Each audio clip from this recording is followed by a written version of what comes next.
Hi, I'm coming to you just a wee bit late, but we are getting ready to talk about our chapter on candle lighting from Mudhouse Sabbath.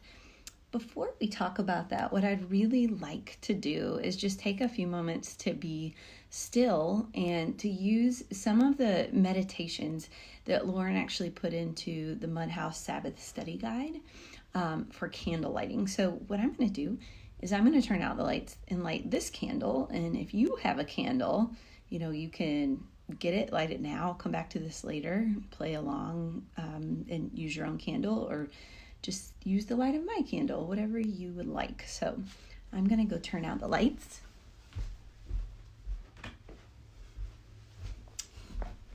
As much as I can in my little makeshift office by the computer screen. And I'm pretty sure I have kids coming in the door. Honey, we talked about this. You can sit here or go in the other room. So, here we go.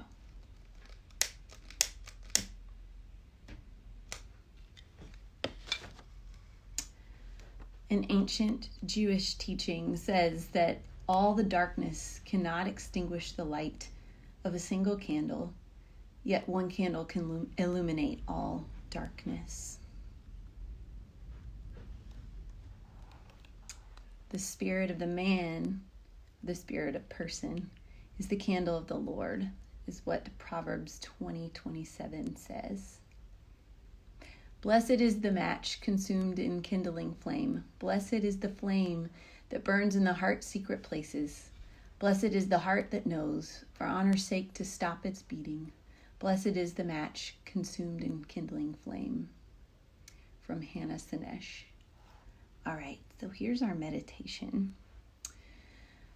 It says, Jewish liturgist Penia Adelman suggests closing your eyes and pondering the following meditation when lighting a candle.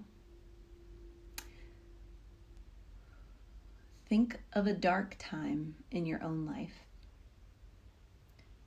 What was the light that brought you through this period? What inspired you to leave the darkness behind? So think of a dark time in your own life. What was the light that brought you through this period? What inspired you to leave the darkness behind? Rabbi Zalman Schatzker Shalomi suggests another candle meditation. The rabbi says the aura of a candle defines a sacred space. The lifespan of that candle defines a sacred time. Oh, Mama. Thank you, honey. Thank you. I'll look at it in a minute. Light the candle and bring yourself into the light, or bring the light to yourself. Can I blow it out? No, thank you. Not right now. Close your eyes and then see the light burning in your heart, and then send out your prayer and your aspiration. Let your attention be, no ma'am, not right now. Let your attention be the wick. Let your dedication be the fuel. Let your soul be the flame, rising and falling, reaching for that presence. And finally, from the Christian tradition, the Gospel of John says, the light shines in the darkness, and the darkness did not overcome it. From John 1:5. Take a few moments before a lit candle, perhaps in the dark, in a nighttime room, and try to receive John's word. The light shines in the darkness, and the darkness did not overcome it. Perhaps picture Jesus there with you. The light shines in the darkness, and the darkness did not overcome it. And blow it out. Amen. All right, can you go turn the light on, please? So I we can want finish? blow it out. Blow it out. Blythe, go turn the light on. I have my helpers. So, I really loved this chapter, perhaps because I do like candles, and I think that candles are something that can draw us closer to God and light. Thank you. Please stop. But Lauren talks a lot about the importance of lighting candles in the Jewish tradition. Lighting the candles is not only wrapped up in certain times of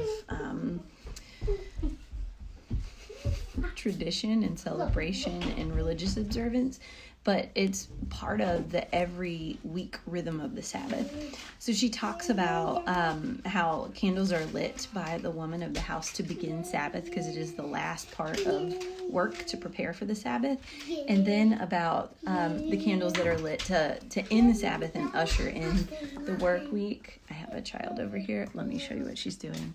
She's found a tripod and she's singing into her microphone. Anyway, so I thought that was really beautiful. And for me, what that brings up is I had the beautiful privilege of, in the previous 4 years, I was able to work at an Episcopal school. But we had a really wonderful Jewish population in the Episcopal school. And so we tried really hard to honor things like Rosh Hashanah and Yom Kippur, and to talk about the different religious traditions that our students and teachers brought with them to school. And one of my really dear friends, Elvie, please stop. One of our really dear friends, Miss Kimmett, would teach the kids about the candle lighting, and she would sing the candle lighting prayers for Shabbat. And I loved that. And so Lauren talks a little bit about the light and bringing the light to your face, like the motion of praying and lighting the candles and just drawing that light to yourself. And I just pictured my friend doing that and found it really, really beautiful. So I did love that. But one of the things one of the other favorite parts of this was when she talked about the, Elvie, please stop. It's very distracting. But when she told the story from the Talmud about a man who walked around in pure blackness and darkness, but he was blind and he was carrying a torch. And the rabbi in this story says, why would a blind man grope around in darkness? Ellie, please stop. What difference would it make in him whether it's light or dark? Why would he carry this? So the rabbi comes across the blind man walking with the torch and asks the man, why do you carry that torch? With or without it, you can't see a thing. True enough, said the blind man, but as long as I carry this torch, other people can see me. And she talks about how that's what the light of the menorah does for Hanukkah and for other times. But the light of the menorah is the Hanukkah light, how that helps Jewish people to see one another on their journeys. And then she parallels that to, Elvie, please go play. No! Anyway, she parallels that to her now Christian faith, and how in the Christian tradition we say that Jesus is the light of the world. So if you come from a liturgical tradition that follows the church calendar, let me show you our little, not put together correctly right now, but it's still really beautiful, church calendar. Ours is not in the right order right now. We need to reorder it because we dropped the pieces, didn't we, Blythe? But it's set up in a circle. This is not quite right now. But in our tradition, a lot of the green that comes after Advent, which Advent would be up here, the beginning of the Christian year, right before Christmas, is up here. And then you head next into Christmas, and then into this long season of Epiphany. So of Christmas, I know, I'm sorry. You head into this long season of Epiphany before heading into Lent, which is the time we're in now. And that is the season of light. We talk a lot about the light of Christ. And so she talks about that, but she also talks about in the Christian tradition, no thank you, the way candles have been used for our own seasons, such as Advent and Easter. I really am excited to show you this, but one of the things that she talks about is the Paschal candle. So the Paschal candle is, thank you, this beautiful candle that symbolizes the light of Christ that is lit when Lent is over. It is the first light of Easter, the first flame of Easter. And it is lit for the great 50 days of Easter, and then it's also lit during baptisms, and it's lit during funerals, and it is to draw us towards the light of Christ. Elvie, I really am not happy with the way you're behaving right now. Thank you. But I wanted to show you, right now at our home, we kind of have a makeshift kind of like church area set up, which is a great thing to have when none of us can go to our churches right now. But we're also, since I'm a priest, filming things for our own church and for our own Holy Week. So I brought our Paschal candle home that just came in the mail, and I wanted to show it to you so I could tell you a little bit about it. So this is the unveiling of our beautiful Paschal candle. Blythe, you can help. Okay. So this is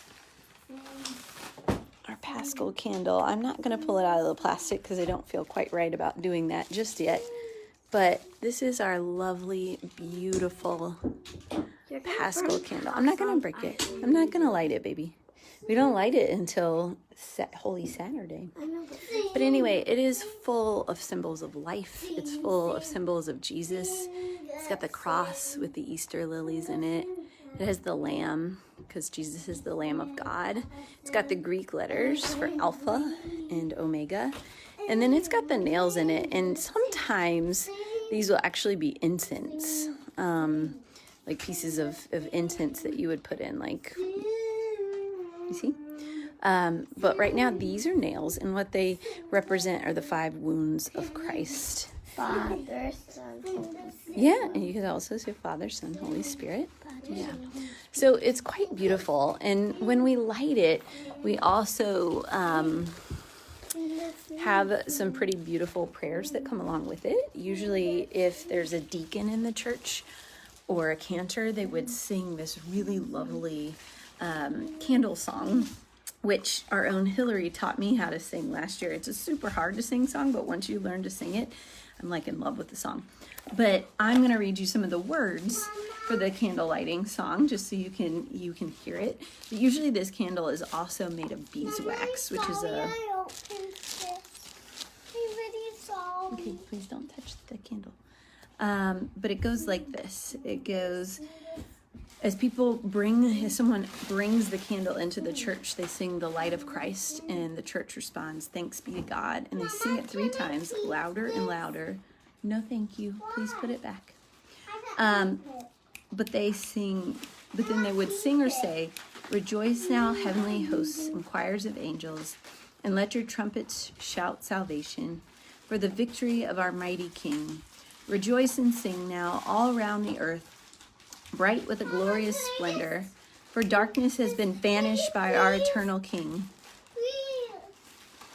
Rejoice and be glad now, Mother Church, and let your holy courts in radiant light resound with the praises of your people. And then the service begins. So it's pretty beautiful. Yeah. So I'm wondering what you enjoyed about the chapter. Those are definitely things that came to mind for me. And then I'd love to hear that in the comments. And then some questions that I have for us from Lauren's study guide to consider are a couple. The first one is this. In the book of Exodus, it says, you shall further command the Israelites. No, you may not pop the bubble wrap. Put it down. Pop it out if I teep it. No, ma'am. Thank you. Put it down. Please go in the playroom. Can I teep it? But it says, consider this passage from Exodus. Mama, can I teep? No, ma'am. You may not. I won't. You shall further command the Israelites to bring your pure oil of beaten olives for the light, so that the lamp may be set up to burn regularly. In the tent of meeting, outside the curtain that is before the covenant, Aaron and his sons shall tend it from the evening to the morning before the Lord. It shall be a perpetual ordinance to be observed throughout their generations by the Israelites. And her question is, why do you think God commanded people to have a light perpetually burning in the place where God's presence dwelt? What is it about candlelight, in this case, a lamplight, that points to something mysterious and holy? In the Christian tradition, in this box called the tabernacle, because it's named after the holy place where God dwelled in the desert, we have a box that's got the holy sacrament in it. So whatever bread and wine has been blessed, and we often keep a candle burning above it. And so there's some parallels there. So I wonder, how you might answer that question. What is it about candlelight that points to something holy, and why do you think that the light perpetually burning in the presence of God might be important to people? And then another question she had that I thought was pretty cool was, now we don't have any need for candles necessarily, because we can just flip our light switches on and off. But her question is, what is it about lighting a candle? What does it do that flipping a switch cannot do? And what can it do to help us slow down and attend to our lives in a different way? She talks about how frantic houses usually aren't the ones who are burning candles, because it's the people who are trying to pay attention to something and slow down who burn those candles. So she asks, how can we attend to God in a different way if we light candles? So I wonder how that's true for you. And then my final thing was, I mentioned how there are prayers at the end of Shabbat to end the Sabbath and go into the new week.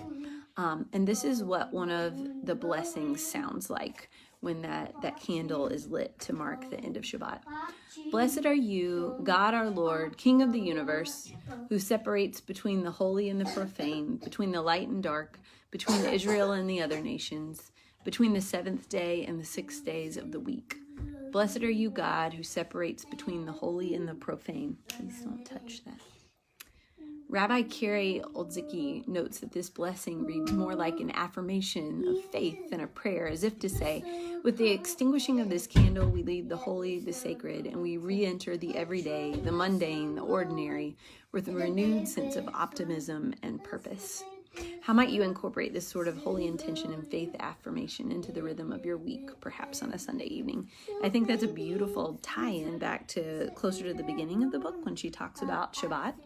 But I'm curious now, in this really interesting place we find ourselves in the world, where some of us are staying at home and other people are out working in a very scary world, how might the rhythms of your week change, and how might you bring in some of these candle prayers? So how could you light a candle to symbolize the end of your rest time and the beginning of your week if you are an essential worker and you are out working? How can you incorporate some of those prayers for healing and protection and grace and strength as you close out that time of rest, even if your time of rest is an hour nap that you get before you go back to work? How can you use a candle to help you with that? And then on the other hand, people who are staying at home right now, who are working from home or all together at home, what could you do with candles to help you continue a rhythm? Because one of the things I've noticed is that being at home, working with my kids, where really there's no separation of any kind of time for me or space. How could you incorporate candles into helping you maintain a sense of time, but also to set aside certain times of prayer? So could you light a candle, or even if you have like the little battery operated ones, can you turn that on to symbolize a time of light and prayer to end a day or begin a new day, and to pray for the healing of our world and pray for different people? So that's one thing. Just curious how you might incorporate candles into that. And then how can you use maybe some of those meditations we did at the beginning of the time to still yourself, to calm yourself, no matter what you're doing right now, no matter what you're worried about right now, no matter what your rhythm looks like right now, to draw yourself to the divine, and to remind yourself that even when the darkness of the world is really encroaching and pretty hard and heavy, that the light overcomes it all. and to trust in that somehow. So I'm just curious what you think, and I think that's all I'm going to say. I've got some kids who need to go get out some energy and clean a playroom. I don't need to clean the playroom. She does. So have a wonderful day, and I look forward to Thursday when we move on to our next chapter. We're really close to the end, where we talk about weddings. So until then, see you later, Hive.